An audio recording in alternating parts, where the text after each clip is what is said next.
Chaque jour, du lundi au samedi, suivez le journal des Scoop FM à 18h30, 21h30, 8h juste, 12h30 et 16h juste sur la 98.5 MHz qui pousse 24 radios et sur la radio communautaire Moïseni à 9h05, 13h03 et 21h juste sur la fréquence 101.0 MHz. Nos chaînes partenaires Scoop FM, la neutralité réelle. C'est parti pour cette nouvelle session d'information sur votre radio. Mesdames, Messieurs, place à présent au titre. Comme prévu par la Constitution de la République à son article 77, le chef de l'État a été ce mercredi 11 décembre 2024 devant les deux chambres du Parlement réunies en congrès pour son discours annuel sur l'état de la nation. Félix Tshisekedi a dans sa prise de parole dit être déterminé à promouvoir le secteur agricole afin de diversifier l'économie du pays. La justice n'était pas épargnée dans son allocution et bien d'autres domaines. C'est tout pour les titres, les développements, c'est tout de suite.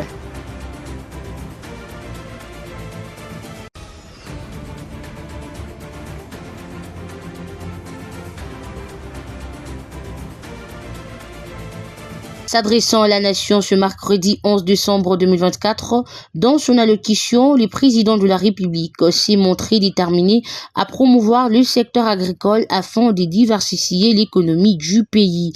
Pour la première fois, à travers la loi des finances 2025 que je vais promulguer dans quelques jours, le crédit alloué à l'agriculture sont accrus et maintenus au-dessus de 11% du budget national, bien au-delà de l'objectif fixé dans les cadres des accords de Maputo, a déclaré le chef de l'État Félix Tshisekedi, dont je vous prie de suivre.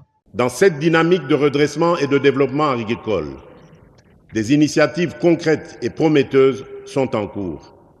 Ces efforts s'appuient également sur des expériences réussies, telles que celles menées par le service national à Kanyama-Kasese, dans la province du Haut-Lomami, qui illustre le potentiel d'une approche intégrée et collaborative pour renforcer la production agricole nationale. Lors de ma récente visite à Kanyama-Kasese, j'ai pu mesurer l'ampleur des progrès réalisés. Sur ce site, près de 5000 hectares de maïs ont été emblavés durant la campagne agricole en cours et seront récoltés dès le début de 2025. Avec un rendement prévu de 5 tonnes par hectare, c'est environ 25 000 tonnes de maïs qui s'ajouteront aux 2500 tonnes déjà entreposées. De plus, le cheptel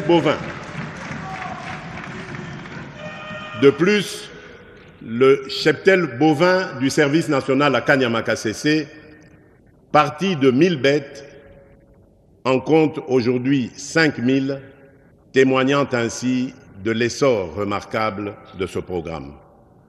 Cette expérience exemplaire mérite une attention particulière.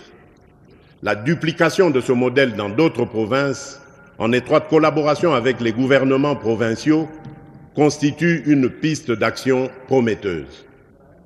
Elle repose sur la valorisation des talents de nos compatriotes, autrefois marginalisés, mais aujourd'hui transformés en véritables bâtisseurs de la nation. Cette démarche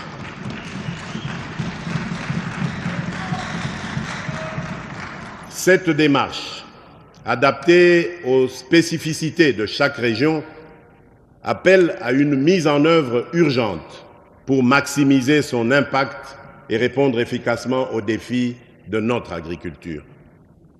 Dans cette même perspective, le gouvernement, avec le concours de mon cabinet, s'est engagé à amorcer la mise en œuvre de l'initiative de développement des agropoles à travers les 145 territoires du pays, ainsi que la promotion des parcs agro-industriels.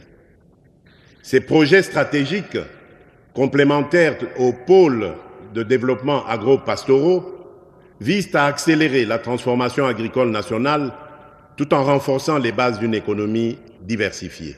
Restons toujours sur les discours du chef de l'État devant les deux chambres du Parlement réunies en congrès. Cette fois-ci, en ce qui concerne la justice, nous partageons l'objectif de disposer d'un appareil judiciaire solide, apte à mettre fin à l'impunité et à garantir l'égalité, a dit le président de la République Félix Tshisekedi ce mercredi 11 décembre 2024 dans son discours sur l'état de la nation devant les deux chambres du Parlement réunies en congrès. Je vous convie d'écouter le président Félix Tshisekedi Tshilombo dans cet extrait choisi par Gracia Akilmali. Nous partageons l'objectif de disposer d'un appareil judiciaire solide, apte à mettre fin à l'impunité et à garantir l'égalité de tous devant la loi.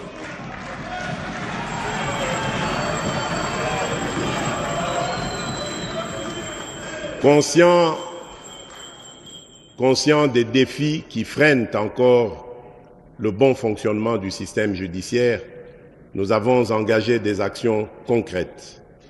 Après le recrutement par voie de concours de 5000 nouveaux magistrats, civils et militaires, un premier contingent de 2500 a déjà été nommé, formé et déployé.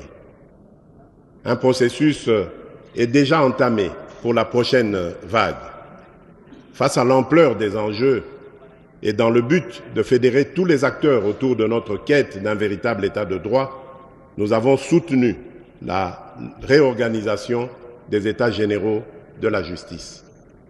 Les recommandations qui en sont issues guideront des réformes structurelles profondes comme l'amélioration des conditions de travail et de la gestion du personnel judiciaire, la construction d'infrastructures juridiques et pénitentiaires respectueuses des droits humains, le renforcement de la discipline au sein de la magistrature et l'intensification de la lutte contre l'impunité.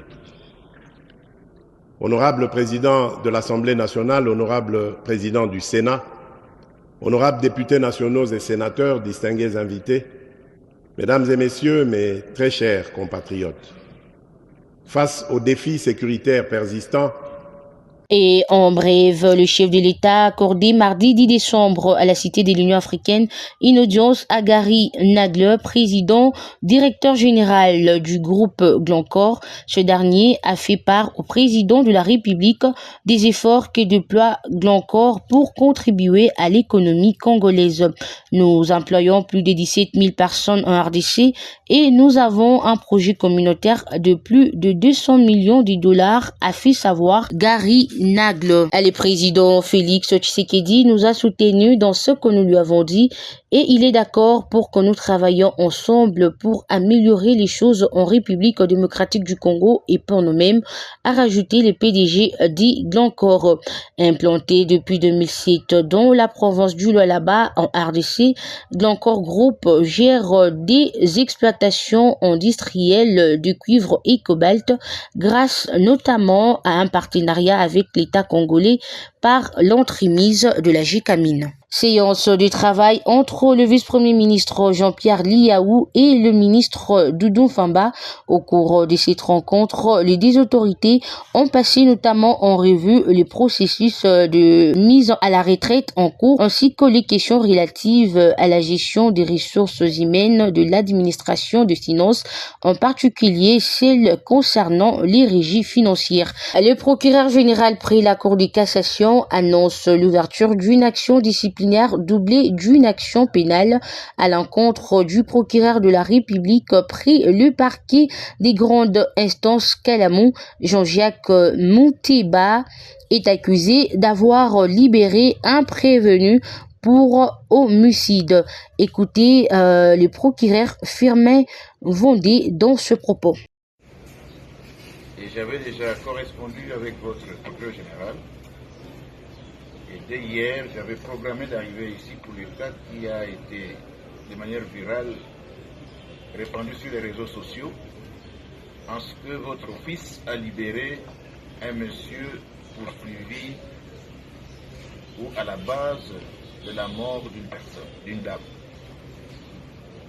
Les faits m'ont paru tellement graves que j'ai dû faire le déplacement avec le procureur général dans ma suite. Et j'ai commencé en arrivant ici par le cachot, où j'ai dû me rendre compte d'un débordement, parlons de cas de débordement, par rapport au local lui-même et au nombre qui y est. Et naturellement, cela fait suite au fait que la République, le gouvernement ne nous donne pas de maison d'arrêt où mettre nos prévenus. Nous, les magistrats, nous ne pouvons pas être à la base d'une société sans prison. Et la majorité des personnes arrêtées, je viens de faire le tour, sont poursuivies soit pour des faits de vols qualifiés, des viols, d'association des malfaiteurs ou Kuluna. On ne peut pas les renvoyer dans la rue.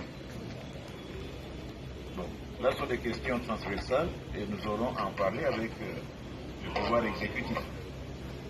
En ce qui me concerne, les faits pour lesquels je suis arrivé ici me semblent tellement graves, tels qu'ils ont été racontés sur les réseaux, que je viens d'instruire le procureur général d'ouvrir une action disciplinaire, doublée d'une action pénale, à l'endroit du procureur de la République, de votre office, et à l'endroit du magistrat instructeur. J'ai déjà quelques faits, puisque je viens de consulter le dossier, mais ce sera au terme de l'instruction qui va suivre que nous vous donnerons les conclusions par rapport au dossier et aux faits tels que comptés sur les réseaux. Poursuivons cette édition du journal sur votre radio. Le député provincial de Kinshasa en RDC lors de la plénière du mardi 10 décembre adopté une convention sur les soins médicaux du personnel de l'Assemblée provinciale de Kinshasa. Plus de précisions avec Joyce Kalinga. Pour les speakers de l'organe délibérant, c'est pour la première fois dans l'histoire que cette institution, que les employés et leurs familles bénéficient d'une prise en charge médicale. Cette prise en charge sera rassurée par le centre médical de Kinshasa, situé dans la commune de la Gambé. Ces personnels de l'Assemblée provinciale de Kinshasa aura à travers cette convention accès aux médecins généralistes du CMK, aux médecins spécialistes consultants, à la fourniture de médicaments, aux soins des dentisseries, à la kinéthérapie et aux autres services de cet hôpital. Notons que durant cette séance plénière, le député provincial Jared Mpanzu a suggéré à l'Assemblée que les dossiers relatifs à l'accessibilité aux soins de santé des élus seront à l'accessibilité de soins de santé des élus soit traité de la même façon que le dossier des agents à l'administration de l'Assemblée provinciale de Kinshasa. Les collectifs national des conseillers municipaux de la République démocratique du Congo étaient en sit-in le mardi 10 décembre 2024 pour protester contre le non-respect du télégramme du vice-premier ministre en charge de l'intérieur exigeant au gouverneur de province de prendre en charge les élus locaux. Suivez la déclaration du conseiller municipal dans cet extrait choisi par votre rédaction. Nous, les élus du peuple, élus légitimes, nous sommes conscients des efforts qu'a fourni le président de la République, Félix Tshisekedi, pour que la décentralisation soit une réalité afin d'accomplir la vision du développement à la base. Aujourd'hui, nous dénonçons avec force et énergie la complicité au sommet du gouvernement de vouloir étouffer la vision du président de la République, en maltraitant les conseillers communaux, en privant les conseillers communaux de leur d'émolument, conformément à l'article 10 de la loi sur les ETD. Nous dénonçons la mauvaise politique tendant à séparer les conseillers communaux de son appui à la vision du président Tshisekedi. Pour ce faire, les conseillers communaux de la RDC exigent sans tergiversation la démission pure et simple de la première ministre Judith.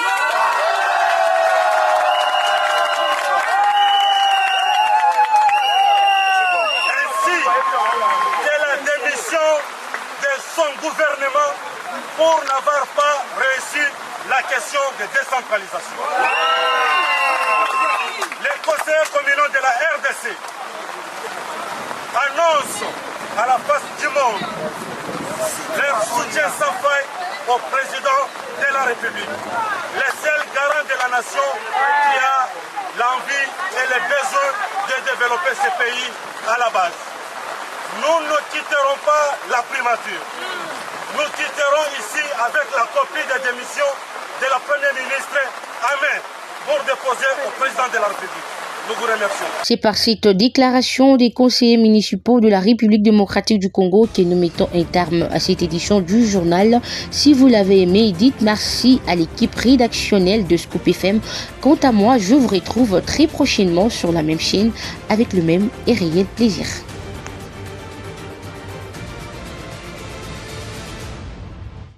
Chaque jour, du lundi au samedi, suivez le journal des Scoop FM à 18h30, 21h30, 8h juste, 12h30 et 16h juste sur la 98.5 MHz Kipushi 24 radio et sur la radio communautaire Moïseni à 9h05, 13h03 et 21h juste sur la fréquence 101.0 MHz. Nos chaînes partenaires Scoop FM, la neutralité réelle.